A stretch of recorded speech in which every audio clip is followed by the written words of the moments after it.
السلام علیکم۔ میں تھکی ہاری اپنے کمرے میں آئی تھی اور ابھی سونے کے لیے لیٹی ہی تھی کہ اچانک بے ہنگم سا شور برپا ہوا۔ میں گھبرا گئی تھی کیونکہ گھر مہمانوں سے بھرا پڑا تھا اور نہ جانے رات کے اس پہر اچانک کیا ہو گیا تھا جو چیخوں کی آوازیں سنائی دی رہی تھیں۔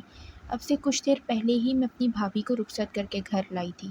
آج میرے بڑے بھائی کی شادی تھی۔ سارا دن کے ہنگاموں کے بعد اب جا کر میں سکون کے لیے اپنے کمرے میں آئی تھی، لیکن ان آوازوں نے تو میری جان ہی نکال دی تھی۔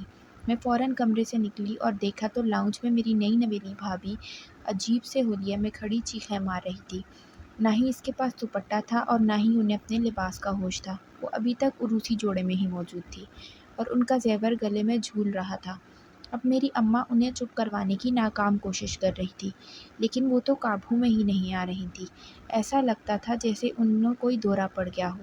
ان کی فلک شگاف چیخیں آسمان کو چھو رہی تھیں۔ گھر میں موجود سارے مہمان بھی اپنے کمروں سے نکل آئے تھے اور عجیب عجیب نظروں سے بھابھی کی طرف دیکھ رہے تھے۔ کسی کو سمجھ نہیں آ رہا تھا کہ ہوا کیا ہے۔ بھائی بھی بھابھی کے پیچھے ہی کمرے سے نکل کر باہر آئے تھے۔ ان کی حالت بھی بے حال تھی۔ گریبان کھلا پڑا اور بال بکھرے ہوئے تھے، لیکن وہ پوری طرح خاموش تھے اور چوروں کی طرح نظریں جھکائے کھڑے تھے۔ نہ ہی انہوں نے بھابھی کو چپ کروانے کی کوشش کی تھی اور نہ ہی کسی کو کچھ بتایا تھا کہ اچانک بھابھی کو ہوا کیا ہے۔ شرمندگی اور خوف سے بھائی کا چہرہ سرخ ہو رہا تھا۔ پتہ نہیں آدھے گھنٹے میں ان کے کمرے کے اندر ایسا کیا ہوا تھا جو بھابھی کا ایسا حال ہوا تھا، اور اماں کا چہرہ تو غصے سے لال پیلا ہو گیا تھا۔ بھائی کا چہرہ سرخ ہو رہا تھا۔ پتہ نہیں آدھے گھنٹے میں ان کے کمرے میں ایسا کیا ہو گیا تھا۔ اتنے لوگوں کی موجودگی میں ہمیں صحیح رسوائی کا سامنا کرنا پڑ رہا تھا، اور جب بات حد سے باہر نکلی اور بھابھی کی چیخیں کنٹرول میں نہ آئیں تو میں نے قریب آ کے انہیں جھنجھوڑ دیا اور کہا کہ بھابھی خدا کا واسطہ بس کر جائیں۔ بھابھی نے میری طرف دیکھا تو مجھے خوف کا احساس ہوا۔ ان کا سارا میک اپ آنسوؤں میں بہہ چکا تھا اور ان کی حالت بہت خراب لگ رہی تھی۔ وہ اچانک ہی میرے بازو میں جھول گئیں اور میں انہیں سنبھالنے کی کوشش کرنے لگی۔ بھابھی کو بے ہوش ہوتا دیکھ کر بھائی بھاگ کر آ گیا اور انہیں بازو میں بھر کر اپنے کمرے میں لے گئے، اور بھابھی کے بے ہوش ہونے پر اچانک ہی سناٹا چھا گیا تھا، اور میں نے خدا کا شکر ادا کیا تھا کہ چلو اسی طرح کم سے کم تماشا تو ختم ہو گیا۔ لیکن مجھے کیا معلوم تھا کہ اب یہ تماشا تو ہر رات ہمارے گھر کی زینت بننے والا تھا۔ بھائی تو بھابھی کو لے کے کمرے میں چلے گئے، لیکن سارے مہمان ہکے بکے کھڑے رہے تھے اور جاننا چاہتے تھے کہ نئی نویلی دلہن کو تھوڑی ہی دیر میں کیا ہوا ہے۔ جتنا منہ اتنی باتیں۔ کوئی کہہ رہا تھا دلہن پر آسیب ہو گیا ہے، تو کوئی کہہ رہا تھا اسے نظر لگ گئی ہے، تو کسی کو لگ رہا تھا کہ اسے دورہ پڑا ہے۔ صحیح بات تو کوئی بھی نہیں جانتا تھا، لیکن سب نے اپنے اپنے طور پر اندازے لگا لیے تھے۔ اماں نے اٹھتے سوالات دیکھے تو فوراً ہی بات بنا دی اور کہنے لگی کہ بچی ابھی کم عمر ہے، شاید اپنے گھر والوں سے بچھڑنے کا غم لگ گیا ہے۔ آج کل کی لڑکیاں تو ویسے بھی ماں باپ سے بہت زیادہ اٹیچ ہوتی ہیں، ایک آدھ دن میں خود ہی سنبھل جائے گی۔ اماں کی بات سے کوئی مطمئن نہ ہوا تھا، لیکن سب واپس اپنی اپنی جگہ پر چلے گئے تھے۔ تھوڑی دیر پہلے جہاں خوشی کا سماں تھا، وہاں اب دھیمی دھیمی اداسی شروع ہو چکی تھی۔ میں اچھی طرح جانتی تھی کہ ہر کوئی بھابھی کے حوالے سے ہی بات کر رہا ہے۔ یہ سارا منظر دیکھ کر اماں کے چہرے پر بھی 12 بجے تھے۔ مہمانوں کو مطمئن کر کے اماں بھی بھائی کے پیچھے ان کے کمرے میں گئی تو میں بھی بھابھی کی فکر میں ان کے پیچھے چل پڑی۔ پتہ نہیں بھابھی کو کیا ہوا تھا۔ کچھ دیر پہلے تو اچھی بلی ان کے کمرے میں بٹھا کر آئی تھی، مجھے ان کی فکر ستا رہی تھی، اور اماں بھائی کے کمرے میں داخل ہوئی تو بھابھی اپنے کمرے میں اپنے بستر پر بے ہوش پڑی تھی۔ اماں نے غصے سے بھائی کی طرف دیکھا اور کہا یہ آدھی رات کو کیا تماشا لگایا ہے، سارے خاندان کے سامنے شرمندہ کر کے رکھ دیا ہے۔ تمہاری بیوی نے تو پہلے ہی دن ہمیں منہ دکھانے کے لائق نہیں چھوڑا۔ آخر ایسا بھی کیا ہو گیا تھا جو اس نے اتنا ہنگامہ کیا اور سارا گھر سر پر اٹھا لیا؟ کیا تم نے اپنی بیوی سے کوئی بات کی ہے یا پھر کچھ غلط کیا ہے، یا پھر یہ لڑکی پاگل ہے؟ بھائی سر جھکائے کھڑے رہے اور ماں کی کسی بات کا جواب تک نہ دیا۔ اماں نے دوبارہ غصے سے پوچھا بتاؤ ارسلان، کیا ہوا تھا تمہارے کمرے میں جو یہ پاگل ہو گئی تھی؟ کیا بات ہوئی تھی تم دونوں کے بیچ میں؟ اماں سختی سے سوال کر رہی تھی اور بھائی تھے کہ اب بھی چوروں کی طرح سر جھکائے کھڑے تھے۔ بھائی کا یہ رویہ دیکھ کر اماں کہنے لگی اب تو ایسے ہی ساری زندگی رن مریدی کرنی ہے۔ یہ ہوش میں آئے تو اسے سمجھا دینا کہ گھر میں مہمان آئے ہوئے ہیں، ذرا قابو میں رہے۔ میرے بس میں ہوتا تو اسے ہاتھ پکڑ کر یہاں سے چلتا کر دیتی۔ خاندان والوں کے سامنے خوب بے عزت کروایا ہے اس نے، سالوں کی عزت کو مٹی میں ملانے پر تلی ہے۔ آج پہلی بار لوگ ہمارے بارے میں طرح طرح کی باتیں کر رہے ہیں۔ میں تو پہلے ہی اس طلاق یافتہ لڑکی کو اپنے گھر کی بہو نہیں بنانا چاہتی تھی۔ نہ جانے اس نے اپنی پہلی شادی میں بھی کیا گل کھلائے تھے جو اسے اگلے ہی دن طلاق کا تمغہ مل گیا تھا۔ لیکن تم دونوں بہن بھائیوں نے مل کر زبردستی سے ہمارے سروں پر مسلط کر دیا ہے۔ اب دوہرے رشتوں کی وجہ سے ساری زندگی سے بھگتنا پڑے گا۔ اماں غصے میں تن فن کرتی اپنے کمرے میں چلی گئی تھی اور میں بھائی کے سامنے ہی کھڑی رہ گئی تھی۔ بھائی نے خاموش نظر سے مجھے دیکھا اور کہنے لگے، میں بہت تھک گیا ہوں اور آرام کرنا چاہتا ہوں۔ میں نے پریشانی سے بھائی سے کہا کہ جب بھابھی ہوش میں آئے گی تو کیا ہوگا؟ کیا آپ نے بھابھی سے کچھ کہا تھا؟ ایسا نہ ہو وہ ہوش میں آ کر کوئی نیا ہنگامہ کھڑا کر دے۔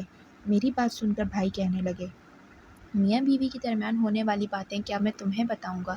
تم فکر مت کرو، کچھ نہیں ہوگا، میں اسے دیکھ لوں گا، جو ہونا تھا وہ ہو چکا ہے۔ تم بھی سارے دن کی تھکی ہوئی ہو، جاؤ جا کر سو جاؤ۔ بھائی کا رویہ بہت ہی عجیب تھا۔ ان کی بات سن کر میں بھی واپس اپنے کمرے میں آئی۔ تھکن اور نیند دونوں ہی کہیں غائب ہو گئے تھے۔ بھابھی کا چہرہ میری آنکھوں کے سامنے گھوم رہا تھا، جس طرح وہ پاگلوں کی طرح چیخیں مار رہی تھی۔ ایسا لگتا تھا جیسے وہ ہوش میں ہی نہ ہو۔ جبکہ رخصتی کے وقت تو بھابھی اچھی بھلی تھی، اور نہ ہی وہ رخصتی کے وقت ایسے روئی تھی جیسے انہیں اپنے ماں باپ سے جدائی کا بہت بڑا صدمہ ہو۔ تو پھر یہ آدھی رات کو ایسا کیا ہو گیا تھا جس کی وجہ سے انہوں نے پورے خاندان کے سامنے ہمیں ذلت سے دوچار کر دیا تھا؟ میں جانتی تھی کہ ماں کا غصہ بھی اتنی جلدی ٹھنڈا نہیں ہوگا، کیونکہ اماں تو پہلے ہی اس دوہرے رشتے کے خلاف تھی۔ کیونکہ میری بھابھی صرف میری بھابھی ہی نہیں تھی بلکہ وہ میری ہونے والی نند بھی تھی، اور یہ رشتہ میں نے بھائی کے کہنے پر زبردستی کروایا تھا۔ میری اور روہیل کی منگنی والے دن بھائی نے پہلی دفعہ مریم کو دیکھا تھا، اور اسی دن بھائی نے مجھے کہہ دیا تھا کہ وہ مریم سے ہی شادی کریں گے۔ میں نے بھائی کو بتایا بھی تھا کہ وہ ایک طلاق یافتہ لڑکی ہے جسے پتہ نہیں کیوں شادی کی پہلی رات ہی طلاق ہو گئی تھی، لیکن بھائی کو تو ان سے ایسی محبت ہوئی تھی کہ وہ اپنی بات پر اٹل ہو گئے اور کہنے لگے، اگر کوئی لڑکی ان کی بیوی بنے گی تو وہ صرف اور صرف مریم ہوگی۔ میں نے جسے کبھی مریم کے بارے میں معلوم کیا، ہر کسی نے اس کی بہت تعریف کی، مگر کوئی بھی نہیں جانتا تھا کہ اسے پہلی طلاق کیوں ہوئی تھی۔ وہ نہ صرف کم عمر، جوان اور خوبصورت تھی، بلکہ گھریلو کام کاج میں بھی بہت سگھڑ تھی، اور میں تو خود اپنی آنکھوں سے دیکھا تھا۔ لیکن پھر اسے طلاق کیوں ہوئی تھی کسی کو خبر نہیں تھی۔ جب اماں کو ارسلان بھائی کی محبت کا علم ہوا تو انہوں نے سختی سے کہہ دیا کہ وہ بیٹی کی شادی کے خلاف ہیں۔ اگر مریم ہمارے گھر آ کر نہیں نبھا سکی تو میرے رشتے کو بھی فرق پڑے گا، اور اس طرح ہر رشتہ بکھر جائے گا۔ ارسلان بھائی نے یقین دلایا کہ ایسا کچھ نہیں ہوگا، اور پھر جب میں نے اور بھائی نے مل کر اماں پر پریشر ڈالا تو اماں راضی ہو گئی۔ میں نہیں چاہتی تھی کہ میری وجہ سے میرے بھائی کو اپنی محبت سے دستبردار ہونا پڑے، لیکن مجھے کیا خبر تھی کہ میں ایک غلط فیصلہ کرنے جا رہی ہوں جس سے بہت سی زندگیاں تباہ ہو جائیں گی۔ بھائی اور بھابھی کی شادی کی تقریب کے دوران ہی میں نے کچھ لوگوں کو یہ بات کرتے سنا تھا کہ اس مریم کو کون بیاہ کر لے جا رہا ہے۔ پتہ نہیں کس کا دماغ خراب ہو گیا ہے جو اس پاگل لڑکی سے اپنے بیٹی کی شادی کر رہے ہیں۔ دیکھنا یہ دوسری بھی طلاق لے کر جلدی واپس لوٹ آئے گی۔ یہ بات سن کر میرے رونگٹے ضرور کھڑے ہوئے تھے، لیکن پھر میں نے سوچا کہ رشتہ داروں اور محلے والوں کی تو عادت ہی ہوتی ہے بات کا پتنگڑ بنانے کی۔ معصوم سی مریم کا کیا قصور تھا اگر اسے شادی کی پہلی رات ہی طلاق ہو گئی تھی؟ ہو سکتا ہے اس کے سسرال والے ہی اچھے لوگ نہ ہوں، اور یہی سوچ کر میں نے اس بات کو ایک کان سے سن کر دوسرے کان سے نکال دیا تھا۔ میں اپنے بھائی کی خوشیوں میں رنگ میں بھنگ نہیں ڈالنا چاہتی تھی، لیکن شادی کی پہلی رات ہی مریم کی ایسی حالت کو دیکھ کر مجھے ان لوگوں کی بات یاد آ گئی۔ مریم کو پاگل پن کے دورے پڑتے ہیں، لیکن اگر ایسی بات تھی تو اس کے گھر والوں نے ہمیں یہ بات کیوں نہیں بتائی تھی؟ میں انہی سوچوں میں گم تھی کہ روہیل کا فون آ گیا۔ میں نے فوراً روہیل کا فون اٹھایا تو وہ مریم کے بارے میں پوچھنے لگا کہ وہ ٹھیک ہے یا نہیں۔ پتہ نہیں کیوں مجھے ایسا لگا جیسے روہیل کو اپنی بہن کی حالت کا علم ہو۔ نہ چاہتے ہوئے بھی میرا لہجہ تلخ ہو گیا۔ میں نے روہیل کو تھوڑی دیر پہلے ہونے والے تماشے کے بارے میں سب کچھ بتا دیا۔ یہ سن کر وہ بہت فکر مند ہو گیا اور کہنے لگا، وہ پاگل نہیں ہے، اور نہ ہی اسے پاگل پن کے دورے پڑتے ہیں، اور نہ ایسی کوئی اور بات ہے جس نے اسے ڈسٹرب کیا ہے۔ وہ اپنی طلاق سے بہت زیادہ متاثر ہو چکی ہے، اور اسی لیے چھوٹی سے چھوٹی بات پر پریشان ہو جاتی ہے۔ اس کے اور ارسلان کے درمیان کوئی بات ہوئی ہے؟ روہیل کے اس سوال پر مجھے بہت غصہ آیا۔ اسے سمجھانے کی بات کرتا الٹا میرے بھائی کو قصوروار نکال رہے تھے۔ میرا بھائی تو محبت سے اس کی بہن کو بیوی بنا کر لایا تھا۔ میں نے غصے سے فون ہی بند کر دیا۔ اماں کی بات بالکل ٹھیک نکلی، وٹے سٹے کے اس رشتے نے سب کچھ بکھیر کر رکھ دیا تھا۔ میرے سر میں شدید درد ہونے لگا۔ خدا خدا کر کے صبح ہوئی تو مجھے نیند آنے لگی، اور جب دوپہر کے وقت میں کمرے سے نکلی تو سارے مہمان اپنے گھروں کو لوٹ چکے تھے۔ بھائی پتہ نہیں کہاں تھے، بھابھی اپنے کمرے میں تھی۔ اماں کا مزاج بھی بگڑا ہوا تھا اور وہ خاموشی سے لاؤنج میں بیٹھی تھی۔ میں اماں کے پاس جا کر بیٹھی تو اماں کہنے لگی، تمہاری پیاری بھابھی صبح سے کمرے سے باہر ہی نہیں آئی ہے، جاؤ جا کر پتہ کرو اسے کچھ کھانا پینا بھی ہے یا نہیں، جتنا تماشا وہ لگا چکی ہے اس کے بعد بھی کچھ باقی رہ گیا ہے کیا؟ میں فوراً بھابھی کے پاس گئی تو وہ اپنے بستر پر سمٹی ہوئی بیٹھی تھی، ایسا لگتا تھا جیسے وہ کسی خوف کا شکار ہو۔ مجھے دیکھتے ہی اس کی آنکھوں سے آنسو گرنے لگے۔ میں نے پریشان ہو کر پوچھا، مریم بھابھی آخر کیا ہوا ہے؟ رات بھی آپ نے بہت تماشا کیا ہے، مسئلہ کیا ہے تاکہ آپ کی پریشانی کو ختم کیا جا سکے؟ وہ میرے سینے سے لگ گئی اور کچھ دیر تک آنسو بہاتی رہی، لیکن میرے لاکھ پوچھنے پر بھی انہوں نے اپنے منہ سے ایک لفظ نہ نکالا۔ میں ان سے بہت کچھ پوچھنا چاہتی تھی، لیکن ان کی حالت دیکھ کر خاموش ہو گئی۔ پتہ نہیں شادی کی رات ایسا کیا ہوا تھا جس نے انہیں اتنا زیادہ پریشان کر دیا تھا؟ کہیں ارسلان بھائی نے تو ان کے ساتھ کچھ غلط نہیں کر دیا تھا؟ اس سوچ کے آتے ہی میں بہت پریشان ہو گئی تھی۔ کچھ دیر بعد بھابھی کے گھر والے رسم کے مطابق انہیں لینے آئے تھے، تو اماں نے بڑے ہی برے طریقے سے انہیں ان کی بیٹی کا کارنامہ سنا ڈالا۔ یہ سن کر بھابھی کی امی یعنی میری ساس پریشان ہو گئی اور کہنے لگی، مریم تو بہت ہی اچھی بچی ہے، کبھی اونچی آواز میں بات بھی نہیں کرتی، تو ایسی بات کیا ہو گئی جس کی وجہ سے وہ اس حرکت پر مجبور ہوئی ہے؟ بھابھی کی امی کی باتیں سن کر تو اماں کا مزاج ہی بگڑ گیا۔ اماں کہنے لگی، واہ کیا بات ہے آپ کی، بیٹی نے پہلے رات ہی ہماری عزت کی دھجیاں بکھیر دی ہیں، اور آپ ہیں کہ ہمیں ہی مورد الزام ٹھہرا رہی ہیں۔ اگر آپ کی بیٹی اتنی ہی اچھی ہے تو پھر اسے پہلی طلاق کیوں ہوئی، جس کے بارے میں آپ لوگ بات بھی نہیں کرتے؟ لیکن کوئی نہ کوئی ایسی بات تو ضرور ہے جسے آپ چھپا رہے ہیں۔ بھابھی کی امی اماں کی بات پر گھبرا گئی اور کہنے لگی، نہیں نہیں بہن، ایسی بات نہیں ہے، میں تو بس بیٹی کی فکر میں ایسا کہہ گئی، آپ میری بات کا غلط مطلب نہ لیں، مریم کو اچھی طرح سمجھا دوں گی، اب وہ کچھ غلط نہیں کرے گی۔ وہ کچھ دیر بیٹھی اور بھابھی کو اپنے ساتھ لے گئی۔ ان کے جانے کے بعد بھی اماں غصے میں بڑبڑاتی رہی کہ نہ جانے کیوں مریم کی پہلی طلاق ہوئی۔ ہم نے اس بارے میں زیادہ چھان بین کی اور نہ ہی وہ لوگ ہمیں کھل کر کچھ بتاتے ہیں۔ اماں کو یقین تھا کہ سارا قصور مریم کا ہی ہے اور رات بھی جو کچھ ہوا اس نے جان بوجھ کر کیا ہے۔ اماں نے بھائی کو بھی صاف صاف کہہ دیا کہ اب مریم کو لینے جانے کی ضرورت نہیں ہے، اس کی ماں جس طرح لے کر گئی ہے اسی طرح لا کر چھوڑ دے گی۔